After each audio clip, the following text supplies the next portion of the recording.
खबर कानपुर देहात से। यहां के राजपुरा थाना क्षेत्र में एक होमगार्ड की पिटाई कर वर्दी फाड़ने का आरोप लगा है। गांव के एक परिवार से मामूली विवाद के बाद होमगार्ड की पिटाई हुई है। होमगार्ड ने थाने में शिकायत दर्ज कराई है। इधर बदायूं के वजीरगंज थाना क्षेत्र के सुरसेना गांव में कुएं की मोटर खराब होने पर ठीक करने गए एक व्यक्ति के ऊपर ही मिट्टी की जो ढांग है वो गिर गई। ग्रामीणों और पुलिस प्रशासन की मदद से इस शख्स को बाहर निकाला गया। खबर बस्ती से, जहां पर लालगंज थाना क्षेत्र के ऊंचटोला मैसो गांव में मामूली विवाद में 3 चचेरी बहनों ने पिता के साथ मिलकर अपने भाई को चाकू से गोद डाला। युवक की मौके पर ही मौत हो गई। पुलिस के मुताबिक मृतक का बेटा घर के बाहर खेल रहा था और इसी को लेकर रामचरण ने मना किया और उसको अपशब्द कहने लगा। ये सुनकर सनोज ने विरोध किया तो रामचरण और उसकी 3 बेटियों ने मिलकर सनोज की चाकुओं से गोदकर हत्या कर दी। सूचना पर पुलिस मौके पर पहुंची। आरोपी पिता को गिरफ्तार किया गया है, जबकि बाकी की जो 3 लड़कियां हैं वो फरार हो गई, जिनकी तलाश चल रही है। जब जांच पड़ताल किया तो ये पता चला है कि जो व्यक्ति मरा है उसके बड़े भाई का एक छोटा बच्चा चाचा के घर पर चला गया था। तो चाचा की छोटी लड़की के द्वारा उसके साथ मैं धक्का दे दिया था, जिससे वो गिर गया था बच्चा। इसी पे आपस में दोनों पक्षों में कहासुनी हुई, झगड़ा हुआ और उस झगड़े के दौरान इसको जो मृतक है इसको चाकू मार दिया गया। इसी से इसकी मौके पे मौत हो गई। इधर संत कबीर नगर में 2 पक्षों के बीच मारपीट का एक वीडियो वायरल हो रहा है। 2 पक्षों के बीच जमकर लाठी डंडे चले हैं। तस्वीरें भी आप देख सकते हैं। ये तस्वीर किस तरह से दोनों पक्ष आपस में उलझे हुए हैं, मारपीट कर रहे हैं, एक दूसरे पर हमला कर रहे हैं। लाठी डंडे से भी एक दूसरे पर हमला किया गया। तस्वीरें आपके सामने।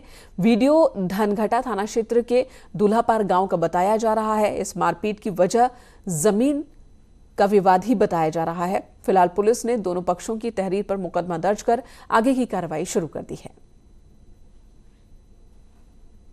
क्षेत्र में पौली चौकी के अंतर्गत दूल्हापार गांव है। इस गांव में 2 पक्षों में आपस में मारपीट का प्रकरण संज्ञान में आया था। एक पक्ष द्वारा इसमें अभियोग पूर्व में पंजीकृत कराया गया था। इसमें गांव के एक प्रधान हैं और उन्हीं के पट्टीदार हैं दूसरे। दोनों के मकान अगल बगल हैं। उनमें आपस में ज़मीनी विवाद पहले से चल रहा है। इसको लेकर के दोनों पक्षों में मारपीट हुई थी।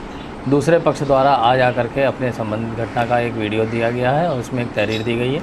इसमें दोनों ही पक्षों द्वारा एक दूसरे के विरुद्ध मारपीट के आरोप लगाए गए हैं। अभियोग पंजीकृत किया गया है। इसमें आगे विवेचनात्मक कार्रवाई। उधर हमीरपुर में पुलिस से नोकझोंक का एक वीडियो वायरल हो रहा है। पीड़ित लड़की पुलिस की लाठी पकड़कर नोकझोंक कर रही है। इस दौरान पुलिस भी लड़की के साथ धक्का मुक्की करती दिखी। बताया जा रहा है कि जमीन विवाद के चलते पुलिस समझौता कराने पहुंची थी, जिसका लड़की विरोध करने लगी।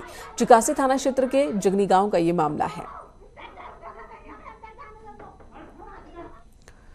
उधर जालौन में कुछ युवकों की तमंचे लहराते हुए फोटो सोशल मीडिया पर वायरल हुआ। वायरल हो रही फोटो में 2 युवक देसी अवैध हथियार लेकर बैठे थे।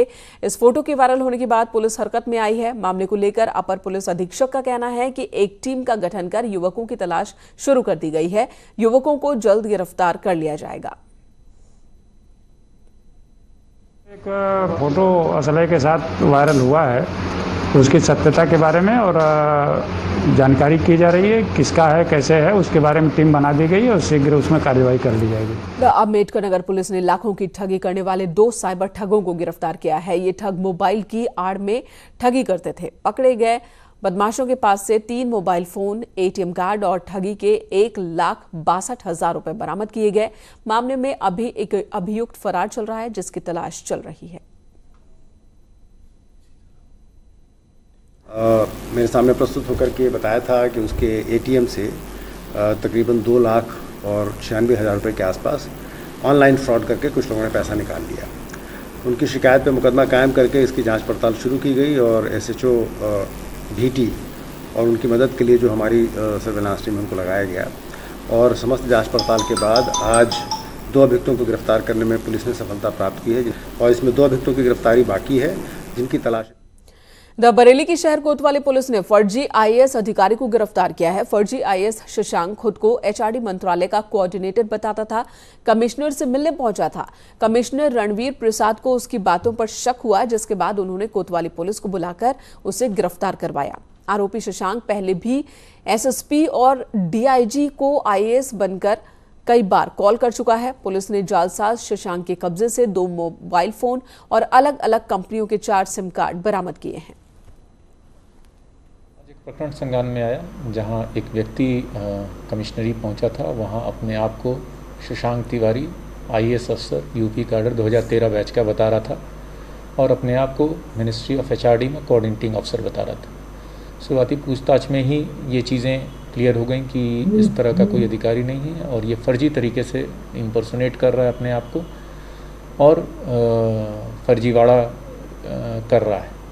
संबंधित प्रकरण में अभियोग पंजीकृत कर लिया गया है और गिरफ्तार अभियुक्त को जेल भेज दिया जा रहा है।